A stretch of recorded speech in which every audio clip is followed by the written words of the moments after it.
Hello friends, welcome to study capsule. दोस्तों, आप सभी का स्टडी कैप्सूल में बहुत बहुत स्वागत है। आपने हमारा चैनल अभी तक सब्सक्राइब ना करा हो तो प्लीज़ हमारे चैनल को सब्सक्राइब कीजिए।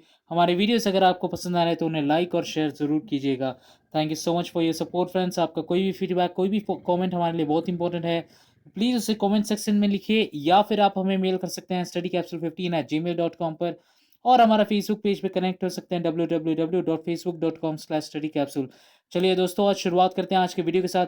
तो आज का हमारा वीडियो है इंग्लिश मिक्स्ड क्विज। इस पर इंग्लिश मिक्स्ड क्विज, इसमें काफ़ी जो सवाल होंगे, डिफरेंट डिफरेंट टाइप्स के सवाल होंगे। तो इसका पार्ट वन है, इसके आगे भी हम इस कोशिश करेंगे इसे पास लाने की। इसमें हम करेक्ट द सेंटेंसेस या correct the select the correct words और स्पॉट द एरर, ऐसे सारे जो सेक्शंस है, तीन चार सेक्शंस मिलाकर ये वीडियो बनाया गया है। सबके थोड़े थोड़े एग्जाम्पल्स, क्योंकि अभी एग्जाम्स पास में है तो उसके लिए बहुत इंपॉर्टेंट है। थोड़े लोगों की रिक्वेस्ट भी थी तो सबको मिला के एक सेक्शन बनाया, तो इस पर आज का वीडियो है। चलिए शुरुआत करते हैं आज के वीडियो के लिए। तो the first question we have is the correct the following sentences. तो इन सेंटेंसेस में क्या गलत है वो मैं आपको बताऊंगा, और उनको कैसे सही करना है वो भी आपको बताऊंगा। तो चलिए बढ़ते हैं पहले सवाल की तरफ। The first sentence is I have visited Somnath temple last week. तो अगर आप यहाँ देखेंगे तो I have visited Somnath temple. I have visited कब होता है कि I visited that place, I have been visiting that place for a week और अ मंथ, ऐसा उसका मतलब होता है आई हैव विजिटेड। यहाँ वो कंटिन्यूस टेंस हो गया। तो अब हमारे यहाँ एक लड़का किसी को बता रहा है कि, या फिर कोई भी पर्सन एक दूसरे पर्सन को बता रहा है कि I visited Somnath temple last week. तो यहाँ हैव नहीं आएगा, ठीक है। तो ये करेक्ट सेंटेंस हो गया, I visited Somnath temple last week. ठीक है, तो पहले सेंटेंस ऐसा करेक्ट करते हैं। सेकंड सेंटेंस है the one which works here is from Japan. तो आपको जैसे पता होगा, कोई भी ह्यूमन बीइंग होता है या फिर ह्यूमन बीइंग के लिए, आदमी हो औरत हो, तो उसके लिए हम विच नहीं लगाते। विच ये जो शब्द है, विच ये जो है, ये हम लगाते हैं नॉन लिविंग थिंग्स के लिए। तो वुमन हु आएगा यहाँ पे, woman who works here is from Japan आएगा।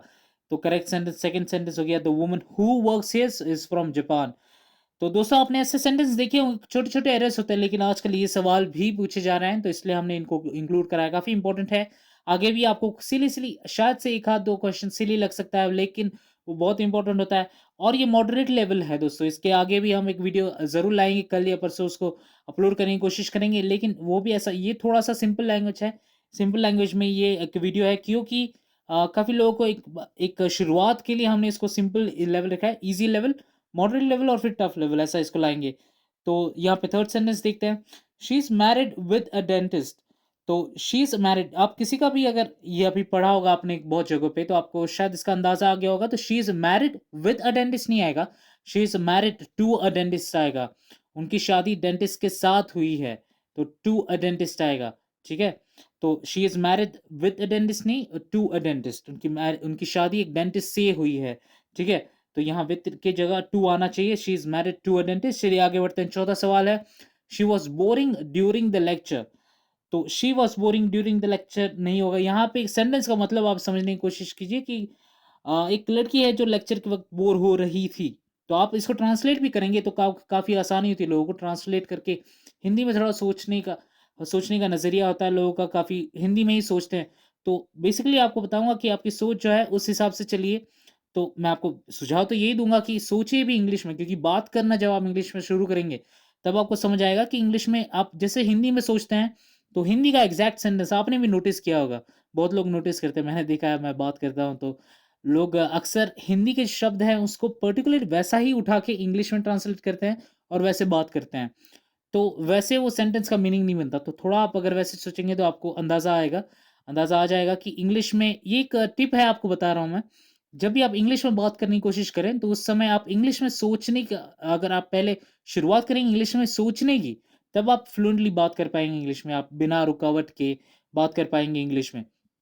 ठीक है, तो और दोस्तों, और आपको एक चीज़ बताता हूँ, काफ़ी लोगों ने कमेंट किया कि जो वीडियोज़ हैं वो इंग्लिश में आने चाहिए, इंग्लिश में काफ़ी वीडियोज़ नहीं आ रहे हैं। तो हाँ, ज़रूर दोस्तों, हम उन पे काम कर रहे हैं, आपको जैसे बताया था पहले। हाँ, थोड़ा-सा काम उस पे पीछे रह गया, क्योंकि हम एक बहुत बड़ा एक स्टेप लेने वाले हैं जो नए साल में आपको दिखेगा। एक बहुत बड़ा स्टेप लेने वाले, बहुत एक बड़ा चेंज आएगा। तो सारी वीडियोज़ हम इंग्लिश, हिंदी दोनों में निकालेंगे, ज़रूर निकालेंगे। तो थोड़ा-सा सब्र रखिए, हम उस पर भी काम कर रहे हैं। चलिए आगे बढ़ते हैं। तो चौथा एग्ज़ाम्पल है, she was boring during the lecture. तो यहाँ इसको करेक्ट करने का एक तरीका बताता हूँ। यहाँ शी वाज़ बोरिंग नहीं आएगा, शी वाज़ बोर्ड आएगा। She was bored during the lecture. वो लड़की बोर हो गई थी, तो she was bored during the lecture. ठीक है? बोरिंग जो है कंटीन्यूअस टेंस है, जो बोर्ड है this is the past tense, तो she was bored during the lecture. आगे बढ़ते हैं, 5th एग्ज़ाम्पल है, every kid like his mother. तो एवरी किड की बात हो रही है, यहाँ यूनिवर्सल बात हो रही है, तो every kid likes his mother आएगा, लाइक नहीं आएगा, लाइक्स आएगा। Every kid likes his mother. तो 5th एग्जांपल। तो सेकंड सेंटेंस आपको शुरुआत से एक बार रिवीजन करा देता हूँ। तो सबसे पहला सेंटेंस है, I visited Somnath temple last week. Second sentence है, the woman who works is from Japan. Third sentence, she is married to a dentist. Fourth sentence, she was bored during the lecture. And fifth sentence, every kid likes his mother. चलिए आगे बढ़ते हैं। ये हो गए first 5 examples. Second 5 examples, 10 example ये है इसके।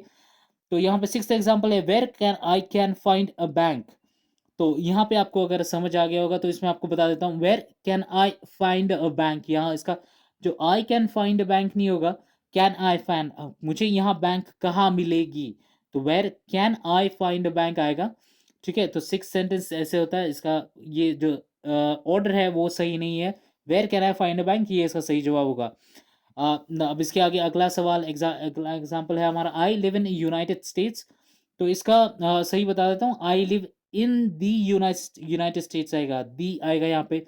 कोई भी the great Britain, the India नहीं होता, लेकिन the United states, the great Britain ऐसा कहते हैं।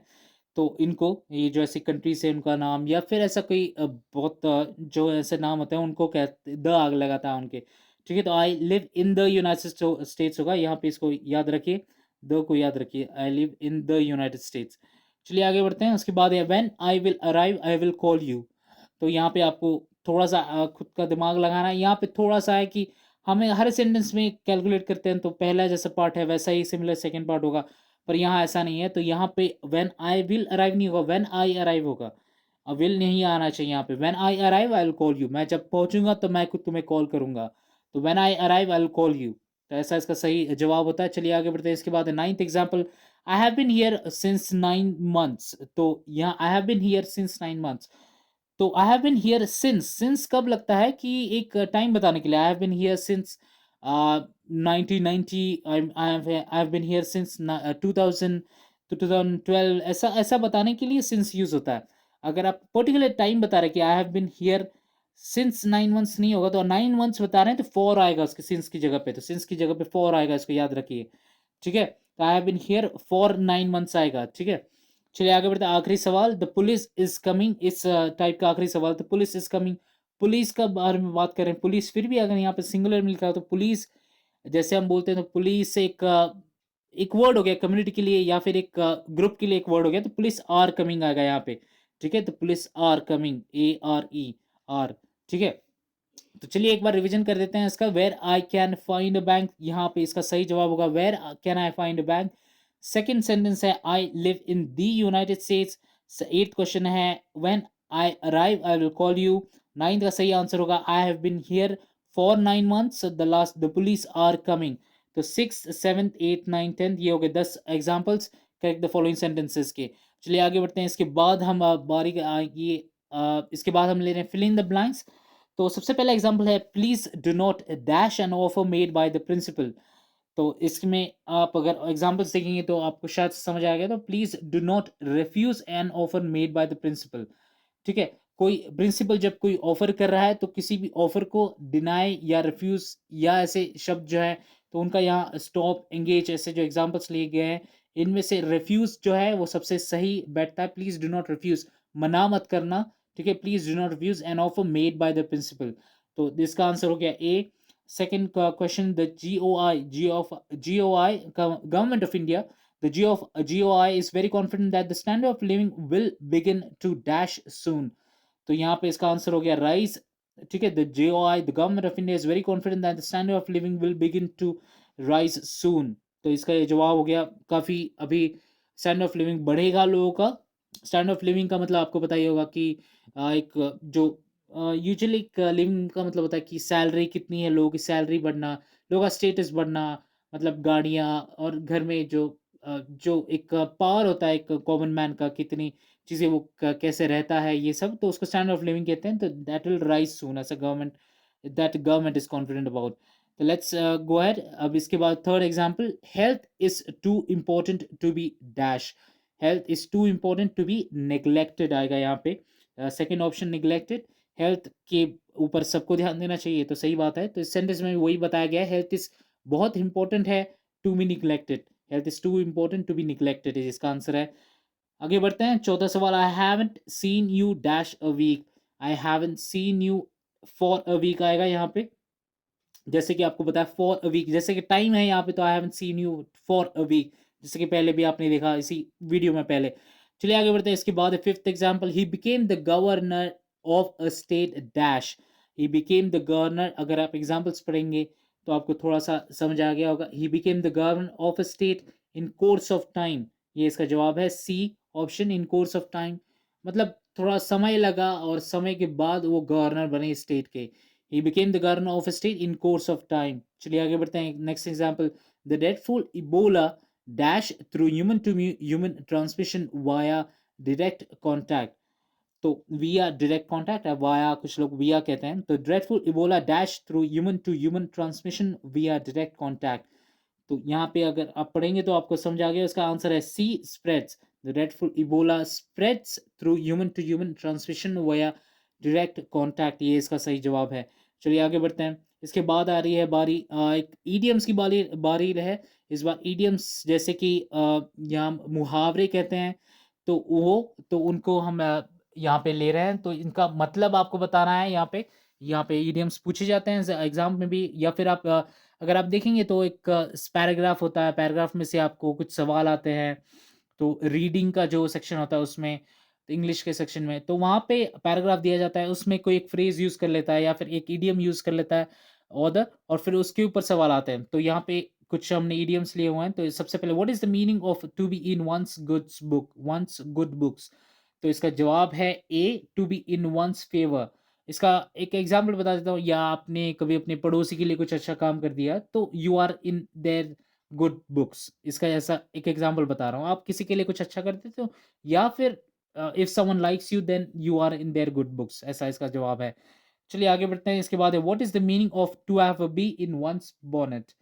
मतलब बोनेट मतलब कार का जो बोनेट होता है उसे बोनेट कहते हैं। To have a bee in one's bonnet, इसका मतलब, इसका आंसर मैं आपको बता देता हूँ पहले। To be obsessed with one idea. आप किसी चीज अगर आपके दिमाग में आपने कुछ सुबह सुन लिया, जैसे गाना सुन लिया, तो गाना जैसे दिन भर चलता है, या फिर कोई एक आइडिया आपके दिमाग में आ गया कि ये मुझे करना है, या फिर आपने कोई वीडियो देख लिया कहीं पे, तो ये मुझे करना है कहीं से आइडिया, तो वो आपके दिमाग में आइडिया घूमता रहता है। तो वैसा उसका एक इडियम है, to have a bee in one's bonnet, to be obsessed with one idea. चलिए आगे बढ़ते हैं। इसके बाद third example, what is the meaning of birds of a feather flock together. तो इसका आंसर मैं आपको बता दूं, birds of feather flock together. Flock का मतलब है कि साथ में रहना, साथ में घूमना। तो people of a similar nature prefer the company of each other. ठीक है, तो people of similar nature prefer the company of each other, मतलब जैसे दोस्त हैं तो आप ही दोस्त बनाते हैं, तो दोस्त आपके थोड़े थोड़े बहुत आपने अगर नोटिस किया होगा, तो आपके और उनके जो कैरेक्टर्स हैं, जो थोड़ा बहुत जो नेचर है वो सिमिलर होता है। तो जैसे रूम, जैसे लाइकिंग्स और डिसलाइकिंग्स काफ़ी सिमिलर होती है आपकी और आपके बेस्ट फ्रेंड्स के, या फिर फ्रेंड्स के भी। तो इसलिए आप उनके साथ घूमते हैं कि ऐसे आपके अगर विचार जैसे मिलते हैं, विचारधारा जैसे मिलती है, तो उसके वैसे वैसे आप उनके साथ मिलना जुलना आपका बढ़ाते हैं। चलिए आगे बढ़ते हैं। इसके बाद है, to cool one's heels. What is the meaning of to cool one's heels. तो टू बी केप्ट वेटिंग, इसका आंसर है A, to be keep kept waiting. इसका मतलब है कि आप कहीं किसी समझिए एक डॉक्टर के पास चले गए, फॉर एग्जाम्पल डॉक्टर के पास चले गए, और आपको डॉक्टर ने वेट कराया काफ़ी अपॉइंटमेंट के लिए, तो सो ही केप्ट मी वेटिंग, या फिर I was cooling my heels in his waiting room, ऐसा ऐसा आप कह सकते हैं। तो इसका मतलब, इसका शुरुआत हुई थी वैसे बेसिकली यही कि लोग पहले जब हील पहनते थे, काफ़ी हर इवन आदमियों के, अभी भी आदमियों के हील्स आते हैं, लेकिन छोटे-छोटे हील्स आते हैं शूज़ में। तो उसको आप जैसे चल कर आ रहे हैं या कहीं से घूम कर आ रहे हैं, तो आपकी हील्स जो गर्म हो जाते थे, तो उसको कूल करने के लिए आप थोड़ी देर रेस्ट कर रहे हैं उनकी वेटिंग में। ऐसा इसका शुरुआत हुई थी इसको यूज़ करने के लिए। तो अभी इसका सिर्फ़ ऐसा एग्ज़ाम्पल है, टू बी केप्ट वेटिंग। चलिए आगे बढ़ते हैं। इसके बाद है fifth example, what is the meaning of gift of the gab. Gift of the gap का मतलब है कि the ability to speak in an impressive manner. आप इसको समझ सकते हैं ऐसा, गिफ्ट ऑफ द गैप मतलब कि आप कोई बहुत अच्छा बात कर रहा है, तो जैसे एक सेल्समैन है, आप किसी दुकान में जा रहे हैं, आप किसी शॉप में जा रहे हैं, वहाँ एक सेल्समैन है, तो वो उसका एक टैलेंट है कि भाई वो बात जब आपसे बात करेगा, आपको कोई भी चीज़ दिखाएगा, उसके बारे में जो भी बताएगा आपको हमेशा अच्छा ही लगेगा। तो वो मैनर है, वो तरीका है उसका बात करने का, तो उसे हम कहते हैं कि इसे नेचुरली ये मिला है या गॉड गिफ्टेड है किसी को ऐसा। तो उसे कहते हैं the ability to speak in an impressive manner, तो the gift of the gab means that. चलिए आगे बढ़ते हैं। What is the meaning of you can't जज a book by its cover? तो ये आपने बहुत बार सुना ही होगा, तो इसका एग्जांपल है A, never make assumptions based upon the way something looks. ठीक है, आपको वापस एक बार बता देता हूँ, ये थोड़ा एक ईज़ी लेवल का वीडियो है, ठीक है? इसके बाद हम मॉडरेट लेवल के भी क्वेश्चन्स लाएँगे, ठीक है? फर्स्ट एंड सेकंड पार्ट शायद से थोड़े ईज़ी रहेंगे, ठीक है? सेकंड पार्ट में थोड़ा इम्प्रूव करने की कोशिश करेंगे, हम थोड़ा एक लेवल बढ़ाने की कोशिश करेंगे। तो यहाँ पे इसका आंसर है never make assumptions based upon the way something looks. ये आपने फॉलो करना चाहिए, ये तो हर इंसान ने फॉलो करना चाहिए कि कोई भी चीज़ है बस वो कैसी दिख रही है, या फिर वो ह्यूमन बीइंग हो, कोई चीज़ हो, कोई भी कार हो, कोई घर हो, तो उसके लुक्स पे कैसी दिख रही है उससे उसको जज ना करें। ठीक है, चलिए आगे बढ़ते हैं। इसके बाद है what is the meaning of when pigs fly? When pigs fly, तो इसका आंसर है A, impossible and probably will never. तो व्हेन पिग्स फ्लाई का मतलब है कि कभी, हाँ, जब जो चीज़ हमको पता है कि कभी नहीं होने वाली या फिर कभी हो ही नहीं सकती, बहुत मुश्किल है जिसका होना, तो तब ये इडियम यूज़ किया जाता है व्हेन पिग्स फ्लाई। तो ऐसा कि किसी ने कुछ कह दिया कि बहुत ही जो इम्पॉसिबल है, तब हम कहते हैं हाँ, व्हेन पिग्स फ्लाई, ऐसा तब होगा ऐसा। तो उसका वैसा इसको यूज़ करते हैं, impossible and probably will never, तो इसका एक आंसर है।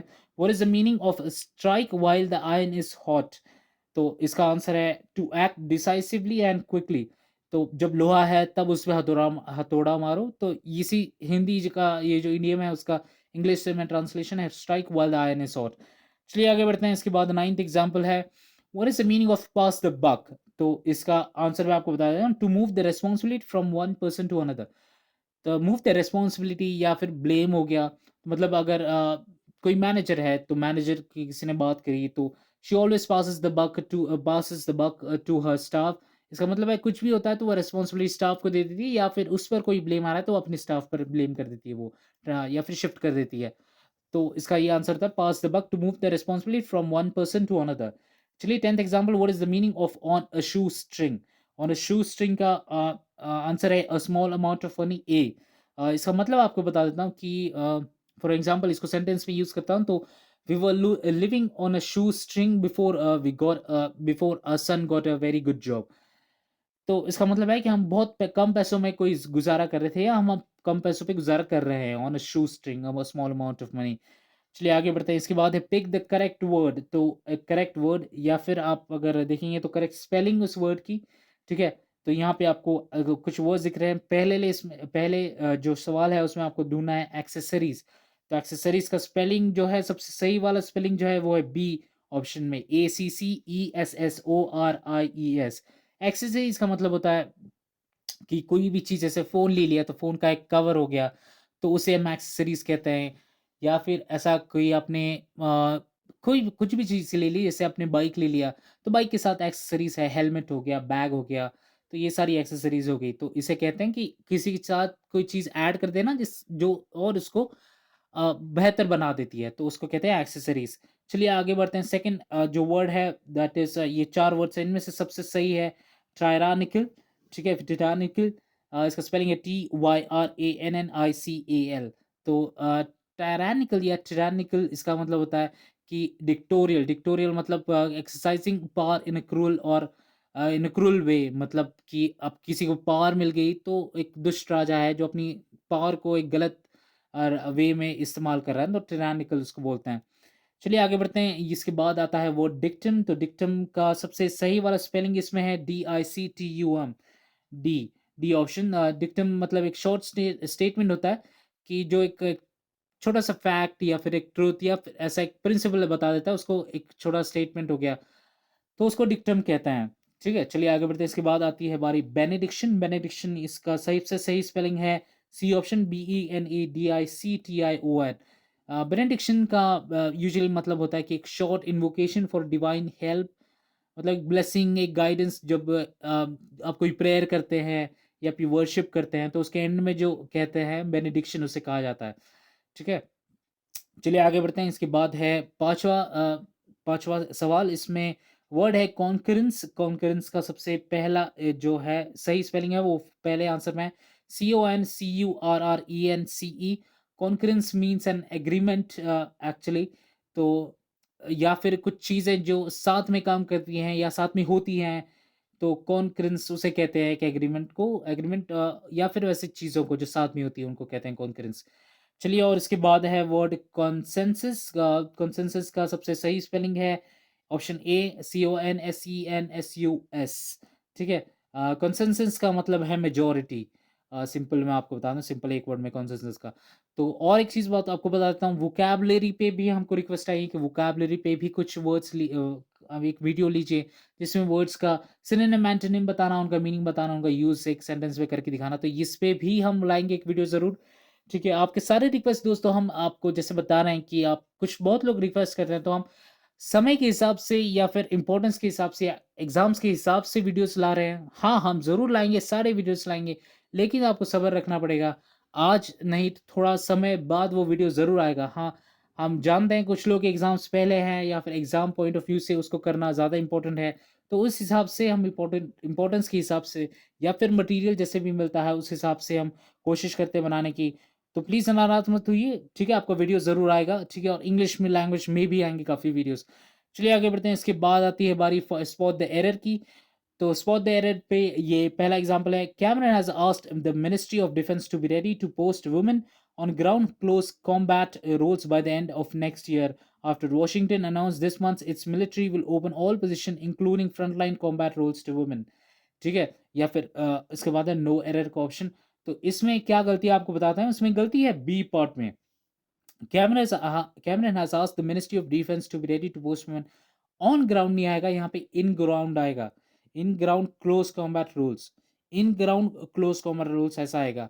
ठीक है, तो इसको याद रखिए, ऑन नहीं आएगा, यहाँ पे इन आएगा। चलिए दोस्तों आगे बढ़ते हैं अगले सवाल की तरफ। Find the error in the following sentence. Second example है, Paris terror attacks seems to had challenge the foundational ideals that form the basis of the EU project. ठीक है, चलिए आपको इसमें बता देता हूँ कि यहाँ पे कंटिन्यूस टेंस है। ठीक है, कंटिन्यूस टेंस, ये पास्ट टेंस नहीं। Paris terror attacks seem to have challenged आएगा। ठीक है, Paris terror attacks seem to have challenge the foundational ideals that form the basis of EU project. ठीक है, हैड नहीं आएगा, हैव आएगा, HAVE। इसको याद रखिए दोस्तों, इसका आंसर हो गया बी। चलिए आगे बढ़ते हैं। इसके बाद का एग्जाम्पल है, the government announce national income tax incentives for the domestic shipbuilding industry in a bid to help Indian shipbuilders remain afloat at a time when the global industry is going an extended slump। तो इसमें हम आपको answer बता देता हूँ कि यहाँ पे जो लास्ट पार्ट है, ये डी पार्ट जो है, when the global industry is going through an extended slump। ठीक है, सेंटेंस को जरा ध्यान से पढ़िएगा हमेशा। ठीक है, जब भी आपको अगर कुछ ना समझ आए तो सेंटेंस को दोबारा पढ़िए। और आपको जैसे हमने पहले ही बताया है कि अगर आपको नहीं समझ आ रहा तो अटेम्प्ट करने की ज़रूरत नहीं है। ऐसा नहीं कि हर सेंटेंस, हर आंसर आपको आएगा ही, पर फिर भी प्रिपेयर हों तो ज़्यादा बेहतर। तो सारे वीडियो हमारे स्पॉट देयर पर हमने अभी तक 6 पार्ट निकाले हैं, 6 से 7 पार्ट, तो उनको ज़रूर देखिए। ठीक है, तो उसमें भी काफ़ी आपको एग्जाम्पल्स मिल जाएंगे। तो करीब-करीब हमने 20 सवाल हर एक वीडियो में लिए, तो 100 से 150 आपके सवाल इसी में बन जाते हैं, तो काफ़ी बेहतर रहेगा आपके लिए। सारे वीडियोज़ देख कर जाना। The government announced additional income tax incentives for the domestic shipbuilding industry in a bid to help Indian shipbuilders remain afloat at a time when the global industry is going through an extended slump। ये इसका answer है दोस्तों। चलिए आगे बढ़ते हैं। Fourth question, for her sake as well as for Sindhuja, I hoped fervently that she might get the job। ठीक है, for her sake as well as for Sindhu जाज। ठीक है, सिंधु जा के सेक के लिए, सेक का मतलब होता है कि किसी के लिए ऐसा। फॉर हर सेक मतलब सिंधु जा के अच्छे के लिए ऐसा। For sake as well as for Sindhu जाज की सिंधु जा के अच्छे के लिए भी I hope fervently that she might get the job. ठीक है, सिंधु जाज आना चाहिए यहाँ पर, एस अपोस्ट्रोफी एस आना चाहिए। ठीक है, यहाँ पे एंड में। चलिए इसको याद रखिए, इसका आंसर हो गया बी। इसके बाद आंसर है, इसके बाद सवाल है फिफ्थ क्वेश्चन। ठीक है, seeing his critical condition and remembering the warning of the doctor, I suggested him to go home। ठीक है? तो यहाँ पे आपको बता देना क्या गलत है। I suggest him that he should go home, ऐसा इसका होना चाहिए। Seeing his critical condition and remembering the warning of the doctor, I suggest him that he should go home. ठीक है? हिम टू गो होम नहीं होगा, him that he should go home, ऐसा इसका सही यूज़ होगा। तो इसका आंसर हो गया डी ऑप्शन। चलिए दोस्तों, इसी के साथ हमारा वीडियो आज का खत्म हो रहा है। Thank you so much for watching this video friends. आपको ये वीडियो कैसा लगा? आपको क्या चाहिए और इसमें क्या अगर हम बदलाव ला सकते हैं, या फिर आपका फीडबैक बहुत इंपॉर्टेंट है, प्लीज़ कमेंट में लिखिए। Thank you so much for your support friends, और ज़रूर हमारे चैनल को सब्सक्राइब करना ना भूलिए। ये जो आपको आइकन दिख रहा है स्टडी कैप्सूल का, उस पे क्लिक कीजिए और हमारे चैनल को सब्सक्राइब कीजिए। Thank you so much for watching this video friends, hope you have a wonderful day ahead, take care.